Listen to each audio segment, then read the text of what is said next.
मन मंदिरा गजर भक्तीचा.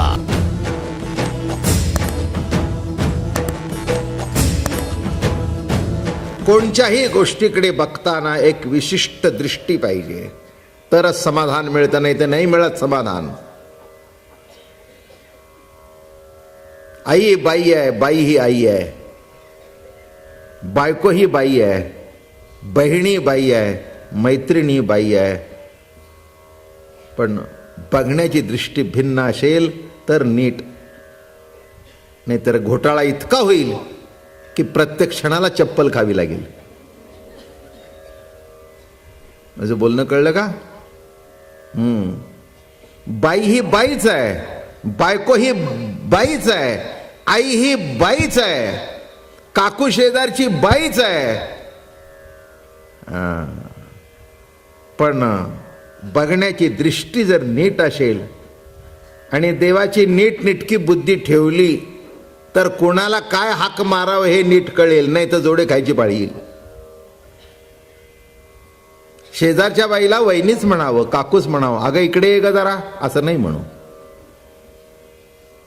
अगं इकडे ये ग म्हणून बघा, ती म्हणेल काय रे, हे तुझी काय बायको बिको आहे का मी? हा, वहिनी म्हणून बघा, हा आले हा भाऊजी. काही संबंध नसताना तसं कोणत्या गोष्टीकडे कसं बघावं, सामान्य जीवनामध्ये येणाऱ्या व्यक्तीकडे बघण्याची दृष्टी सुद्धा आपली जर विभिन्न लागते, तर कृष्ण चरित्राकडे बघताना सुद्धा एक विशिष्ट दृष्टिकोनातून बघावं आणि रासक्रीडेकडे बघताना सुद्धा त्या विशिष्ट लेवलने बघावं, म्हणजे विकार निर्माण होणार नाही आणि विकृत अर्थ काढणार नाहीत. आमच्या धर्मामध्येच काही काही लोकांनी बालकृष्ण मान्य केला, बालकृष्ण मान्य केला म्हणून प्रत्येकाच्या आपल्या देवाऱ्यावर कुठचा कृष्ण आहे? तो रांगतो ना कृष्ण, तो आहे. म्हणजे अंधनच देतात, तो आहे ना. गोपी कृष्ण नाही, राधा कृष्ण नाही, म्हणून बालकृष्णाची पूजा करणारे सगळे आहेत, पण राधाकृष्णाची पूजा करणं जरा अवघड आहे. अख्ख्या भागवतामध्ये राधेचं नाव नाही आहे. राधेचं नाव अख्ख्या भागवतात नाही आहे, पण आहे.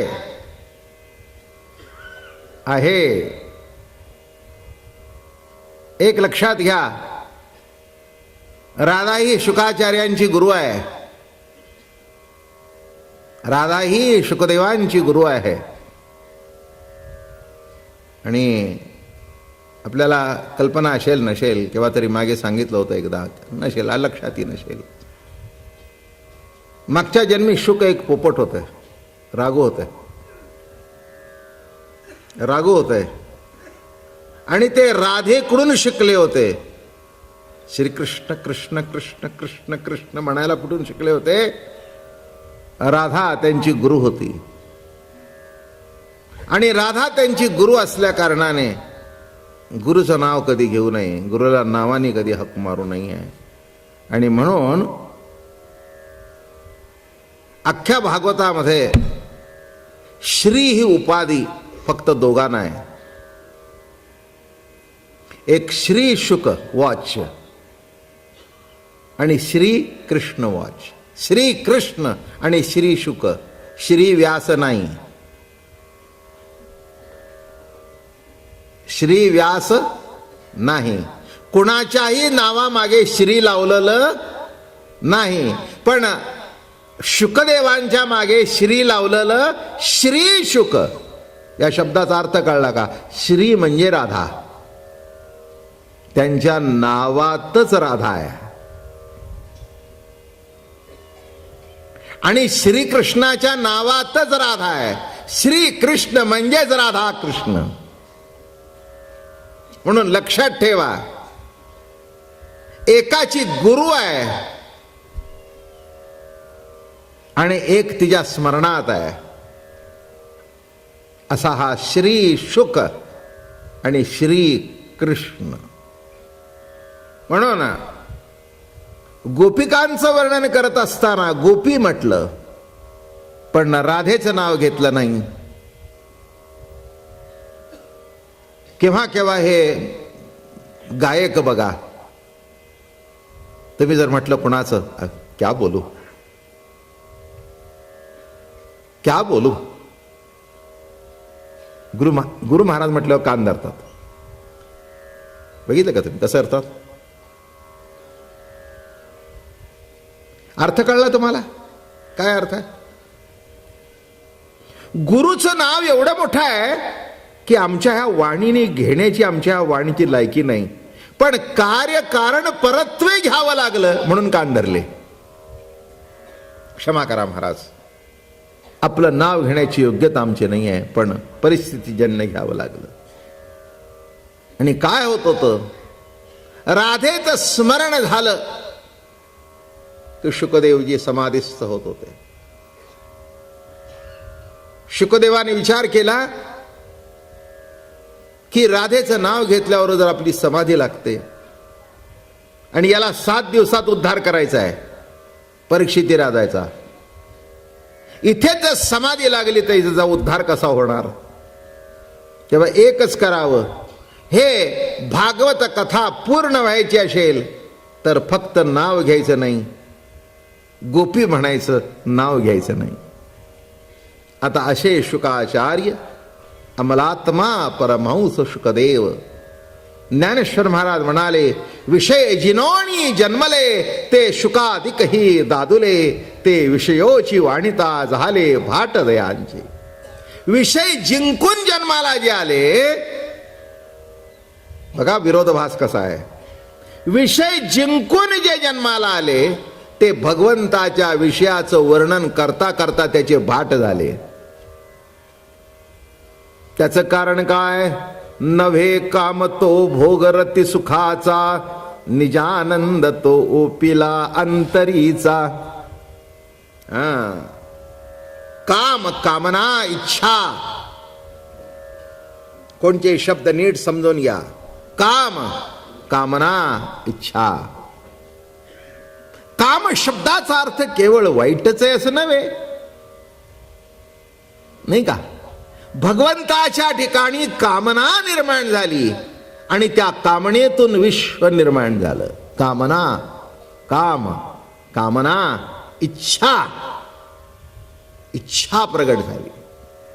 लक्षात ठेवा, तुम्हाला सुद्धा इच्छा प्रगट झाली लग्न करण्याची. मग लग्न झालं, थांबले का? नाही, म्हणाले आता एक बाळ व्हावं. काम, कामना, इच्छा. ही केव्हा नाही? केव्हा नाही?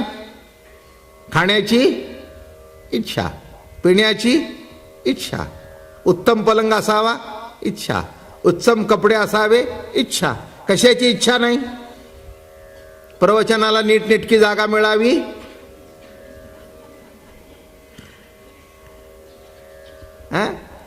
आपल्या जागेवर कोणी अतिक्रमण करू नये, आहे की नाही? मला इथल्या समाजाचं खरंच अशोकराव मोठं कौतुक करण्यासारखं आहे. मी इतक्या वर्ष बघतोय, जिथे बघावं तिथे गेल्या वर्षीचा माणूस त्याच जागेला आहे. म्हणजे इट इज रिअली क्रेडिटेबल. नाही, खरंच क्रेडिटेबल आहे. आश्चर्य आहे.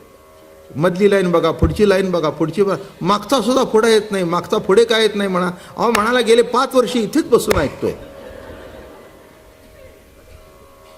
काय आता खुर्च्या मोकळ्या असल्या तरी पुढे मांडी घालून बसणारे मांडी घालूनच बसतात.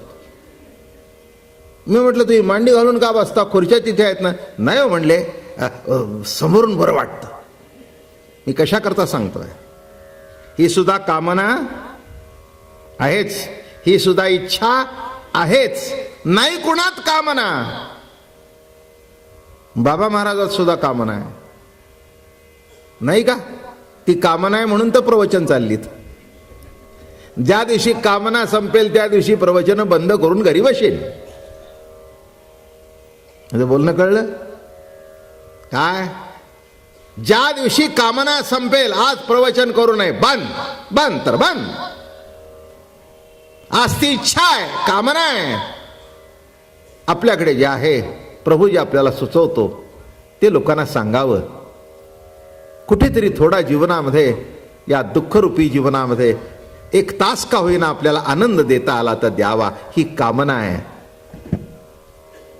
कारण शेवटी काय आहे, वस्तूतून मिळणारा आनंद, वस्तूतून मिळणारं सुख हे क्षणिक आहे.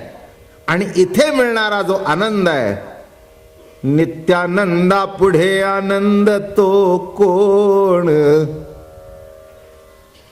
काय म्हणतायत, निळोबारा आहे, सुंदर गवळण गातात.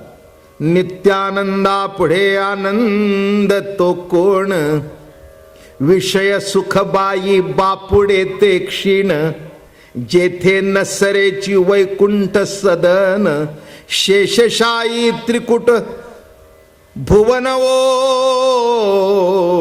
नेघो म्हणून त्यागी ती परता, घेऊ संग सुख हरीच्या सांगाते.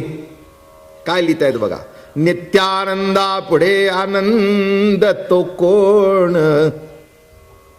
सामान्य किंबहुना एक महत्वाचा मुद्दा सांगतो, दुःखाच्या सापेक्ष सुख आहे, पण आनंदाच्या सापेक्ष काही नाही. आनंद म्हणजे आनंदच, निखळ आनंद. पण कसा आहे, काही काळ आनंदाचा असतो. जिलेबी खाल्ली तेवढ्यापुरता आनंद भेटला, पुन्हा संपलं, पुन्हा संपलं. काय राहतो का किती वेळ आनंद. काही काही मंडळी मी खाण्याच्या आवडीची, खाऊन उठताना सुद्धा तोंड वाकडं.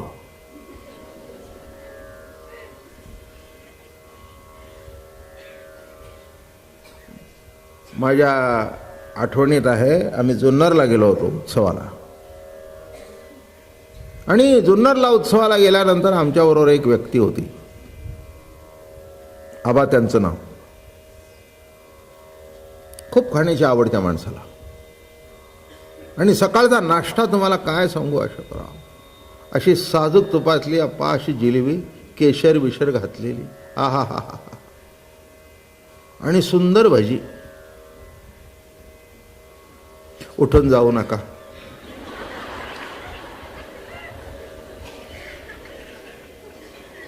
नाही तर तुम्ही म्हणाल महाराज आम्ही तरी काय करावं, काम कामना इच्छा, आम्ही तरी काय करावं. आणि तो कसा अशी थाळा भरून आणून ठेवला. आमचे सारखे काय 1 2 3 खाल्ल्या संपलं. त्यांनी एका बैठकीवर 56 जिलेबीची खडी खाल्ली. अतिशोक्ती नाही कुठेही. आणि भजी बिजी खाल्ली, चहा वे पिला. मी म्हटलं आवा तुमचं तोंड वाकडं का. म्हटलं बाबा महाराज काय सांगू तुम्हाला, इतकी चांगली जिलेबी काही दिवसात खाल्ली नव्हती, आता पुन्हा केव्हा खायला मिळेल.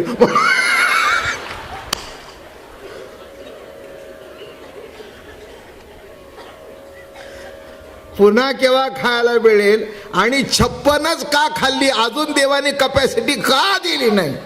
आता कळलं का, आनंद. म्हणजे जिलेबी खाताना, जिलेबीचा आनंद भोगत असताना जास्ती खाता येत नाही, हे सुद्धा नित्यानंदा पुढे आनंद तो कोण. काय अवघड आहे. कुठेतरी रामायणात कथा मी वाचली होती, मागे पुढे होईल, मुद्दा लक्षात घ्या. एक गरीब ब्राह्मण होतो, तो आमच्या रामचंद्र प्रभूकडे गेला. म्हणाला महाराज आमची परिस्थिती फार वाईट आहे. रामचंद्रालाही वाईट वाटलं की एक गरीब ब्राह्मण आपल्या राज्यात राहतोय. ते म्हणाले त्याला दरवाजा उघडून द्या कोठ्याचा, तिथे सोन्याची नाणी पडली होती, जा म्हणले तुला जेवढी पाहिजे तेवढी घेऊन जा. सकाळी 8 वाजल्यापासून पण संध्याकाळी कोठी बंद होईतोपर्यंत, दिवस मावळीतोपर्यंत घेऊन जायचं. काय तुम्हाला सांगू, घेऊन जातोय, येतोय, धावतोय, पळतोय, धावतोय, पळतोय. संध्याकाळी 6 वाजले आणि तो दरवाजा बंद झाला. तर तो भांडण होत होता त्याशी. मी आलो तेव्हा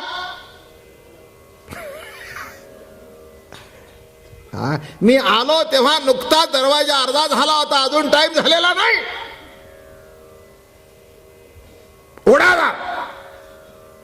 तितक्यात रामचंद्र प्रभू आवाज ऐकून आले. काय म्हणले, काय बाबा झालं? म्हणले तुम्ही सांगितलं होतं सूर्यास्तापर्यंत, आणि आत्ता मी आलो अर्धा दरवाजान मला आतमध्ये शिरून देत नाही, नेऊन देत नाही. रामाने पाठीवरून हात फिरवलं. म्हटलं सकाळी बाबा राजा, सकाळी तुझ्याजवळ यातली किती नाणी होती? म्हणलं एकही नाही. आता किती आहेत? म्हणले माझ्या झोपडीत जागाच नाही. आता झोपडीत जागा नसताना सुद्धा अजून तू निजलायस, अजून जागा होत नाहीस, अजून जागा होत नाहीस. अरे काही नव्हतं तिथे, थप्पीच्या थप्पी लागली तरी तुला समाधान नाही. आणि राजा, नित्यानंद देणारा प्रत्यक्ष सच्चिदानंद रूप राम तुझ्या समोर असून तुला त्याचा मोह सुटत नाही. काय रे करू? त्या ब्राह्मणाची कथा मला माहिती नाही, पण आपण कमी जास्ती प्रमाणात यातलेच आहोत. कुणाला वस्तूचा असेल, कुणाला धनाचा असेल, कुणाला नावाचा असेल, भिन्न प्रकार आहेत, पंचविषय आहेत, नाही का? शब्द आहे, स्पर्श आहे, रूप आहे, रस आहे, गंध आहे, सगळे विषय आहेत. काय अगदी एकाच वस्तूची आवड असेल अशातला काही भाग सांगता येत नाही. कुणाला पैशाची असेल, कुणाला वस्तूची असेल, कुणाला लौकिकाची असेल, कशाची भिन्न भिन्न आवड असेल. पण लक्षात ठेवा, शेवटी आनंद कशात आहे? नित्यानंदा पुढे आनंद तो कोण. आणि इथे काय घडलं? गवळणींना नेमकं कळलं की नित्य आनंद कशात आहे. नित्य आनंद कळला म्हणून घर दार प्रपंच मुलं बाळ सर्व सोडायला निघाले. अरे का, एक सांगतो, काहीतरी सोडल्याशिवाय दुसरं मिळत नाही. बाप सोडल्याशिवाय नवरा मिळत नाही. का मिळतो? नवरा मिळण्याकरता बाप सोडावा लागतो, माहेरची वस्तू सोडाव्या लागतात, त्याशिवाय नवरा मिळत नाही. हे पक्क लक्षात ठेवा. काहीतरी मिळण्याकरता पहिलं काहीतरी सोडावं लागतं, आणि पहिलं नको ते सोडल्याशिवाय पाहिजे ते मिळत नाही. हा सिद्धांत आहे, हे लक्षात ठेवा. नाही तर काय होईल? Jack of all trade and master of none. काय याच्यात आहे, त्याच्यात आहे, त्याच्यात आहे, त्याच्यात आहे, शेवटी कशातच नाही. काय? धड प्रपंचही नाही, धड परमार्थही नाही. एक काहीतरी धरून चाल, एक करायचं ते एक कर, त्याच्यातच यश आहे. हे करशील, ते करशील, ते करशील, ते करशील, ते करशील, जमत नाही. म्हणून लक्षात ठेवा की नित्यानंद जर प्राप्त व्हायचा असेल तर सामान्य वस्तूतलं आनंद हा बाजूला सारायलाच पाहिजे. त्याचा त्याग घडल्याशिवाय त्याचा भोग घडत नाही. प्रभू प्रेमाच्या प्रतितीचा भोग घडण्याकरता विषयांचा भोग जरा मागे सारावाच लागेल, हा सिद्धांत आहे. म्हणून रास तर ठिकठिकाणी आहेच आहे, स्त्री पुरुष आहेच आहे रास. आता प्रभू पाहिजे म्हटल्यानंतर, प्रभूशी एकरूपता व्हायची म्हटल्यानंतर उपासना करायला पाहिजे. साध्या गोष्टी करता साध्या गोष्टी चालतात, पण असामान्य गोष्ट करण्याकरता खटपट सुद्धा तेवढीच करावी लागते. बरं का? लाखात नफा व्हायचा म्हटलं तर कोटी गुंतवावे लागतात. 1 कोटी बँकेत ठेवले तर काही लाखात व्याज मिळेल ना, पण लाख रुपये व्याज मिळवण्याकरता 1 कोटी बँकेत गुंतवावे लागतील. हा जसा व्यवहार आहे, तसं काहीतरी पुष्कळ सोडल्याशिवाय त्याच्यापेक्षा महान काहीतरी मिळणार नाही. हे इथलं गणित आहे. मन मंदिरा गजर भक्तीचा.